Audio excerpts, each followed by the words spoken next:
क्या सच में हुआ था राधा कृष्ण का विवाह? और कौन बना था इनके विवाह का साक्ष्य और किसने करवाई थी शादी? और क्या है इस त्रिवेणी कूप का रहस्य? क्या ये सच में कोई चमत्कारिक हुआ है और है तो कैसे बना? और जो इस वृक्ष का बनावट है, क्या सच में ये राधा जी का दुपट्टा गया हुआ है जब कृष्ण के साथ उनका गठबंधन हो रहा था? तो ये सब कुछ हम लोग जानेंगे। इसके लिए हम लोग को जाना पड़ेगा भांडीर वन। कहा जाता है ये वही जगह जहाँ पे राधा कृष्ण का विवाह हुआ था। और अब चलते हैं और आपको भी दिखाते हैं और खुद भी जानते हैं कि ये बात कितना सच और कितना झूठ। वीडियो को पूरा एंड तक देखिएगा, बीच में इसकी बिल्कुल मत कीजिएगा। चलिए वीडियो को स्टार्ट करते हैं।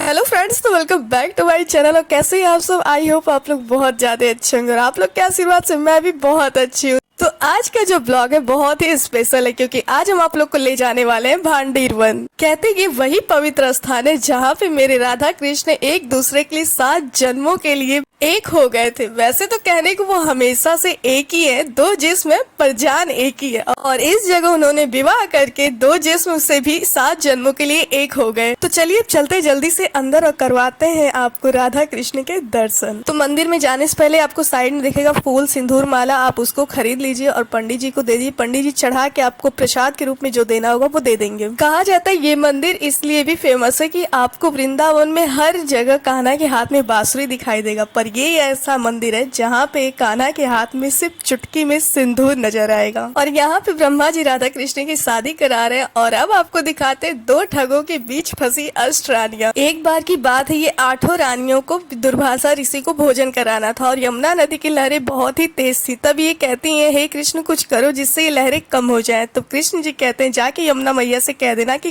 कृष्ण अभी बाल ब्रह्मचारी। और ऐसा कहने से यमुना की लहरें कम हो जाती है, जिससे ये 8 रानियां भोजन करा देती। फिर वापस आते समय कहती अब क्या करे? तो दुर्वासा ऋषि कहते हैं जाके कह देना दुर्वासा ऋषि ने कुछ नहीं खाया। तो ऐसा कहने से यमुना की लहरें कम हो जाती, जिससे ये कृष्ण के पास दोबारा चली जाती। तो इसीलिए कहते 2 ठगों के बीच में फंसी 8 रानियां। तो मंदिर से बाहर निकलते समय आपको सामने दिखेगा त्रिवेणी कूप। इसकी भी एक अलग कहानी है। कहते ये कुआं बहुत ही चमत्कारी कुआं। कहते इस कुएं का पानी सोमवती अमावस्या के दिन सफेद रंग का होता है। उस दिन क्षीर सागर से यहाँ पे सारे तीर्थों का पानी आगमन होता है, जिसमें हमारे नारायण जी विराजमान करते हैं। कहा जाता है ये कुआं कृष्ण के वंशी से प्रकट किया गया था। छसूर का नामक एक राक्षस था जो बछड़ा का रूप लेके गायों के बीच में आ गया था और ठाकुर जी का उसका आभास हो गया था। तब ठाकुर जी जाके उस राक्षस का उद्धार कर देते हैं। तो सब ग्वालों ने कहा तुम पापी हो, तुमने एक बछड़े की जान ली है, अब तुमको इसका पाप धोना पड़ेगा। जाओ तुम सारे तीर्थ में स्नान करके आओ, तब तुम्हारे सारे पाप धुल जाएंगे। तो कृष्ण सोचते अगर मैं गया और मैंने स्नान किया तो आप लोग कैसे मुझ पे विश्वास करेंगे कि मैंने स्नान किया है? तब कृष्ण ने बांसुरी से यहाँ पे गड्ढा खोदा और यमुना जी को बुलाया और सारे भगवान का नाम लेकर स्नान करना आरंभ कर दिया, जिससे उनके ऊपर लगा गौ दोष हत्या भी हट गया और यहाँ पे सारे तीर्थों का पानी विराजमान हो गया। और कहते हैं इस कुआं के मात्र दर्शन करने से आपके सारे पाप धुल जाते हैं। और अपने ऊपर छींटे लगाएं और इसकी एक परिक्रमा करें।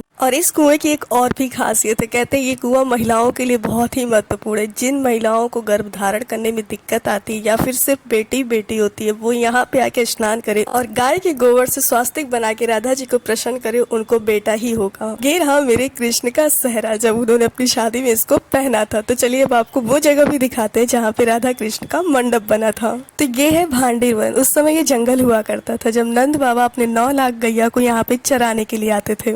और ये जो आपको 2 वृक्ष दिख रहे हैं, कहते हैं ये राधा और कृष्ण, और ये राधा का पट गया हुआ है, कृष्ण के पट से बधा हुआ ये गठबंधन है। तो यहाँ के पुजारी जी हमें बताते कि एक बार नंद बाबा अपनी गाय चराने आ रहे थे। उस समय वो लल्ला को साथ लेके आए थे और अचानक से मौसम इतना खराब हो गया था कि नंद बाबा डर गया और डर के मारे अपने लल्ला को छुपा लिए। उसी समय राधा जी सामने आई तो मौसम अचानक से साफ हो गया। तब नंद बाबा कहते हैं हे कन्या, इतने घंघोर जंगल में और इतने गंदे मौसम में तुम यहाँ क्या कर रही हो? राधा जी कहती मुझे डर नहीं लगता, मैं तो वन की रानी हूँ। तब नंद बाबा कहते हैं अपने असली रूप दिखाओ, क्या पता तुम कोई मायावी हो। तब वो अपने असली रूप में आती हैं और नंद बाबा कहते हैं आप मेरे बच्चे को देखिए, मैं अभी आता हूँ, मेरी एक गैया खो गई है। कृष्ण अपने युवा अवस्था में आ जाते हैं और इनकी शादी का साक्ष्य बनते हैं नारद जी और इनकी शादी कराते हैं ब्रह्मा जी। कहते हैं इस शादी में ब्रह्मा जी का बहुत बड़ा योगदान है, क्योंकि उन्होंने एक पुरोहित और एक पिता दोनों के कर्तव्य निभाए थे। आपको जो ये 2 पेड़ दिखाई दे रहा है, कहते हैं ये उन लोग का हाथ था जब ये कन्यादान हो रहा था। तो राधा जी का हाथ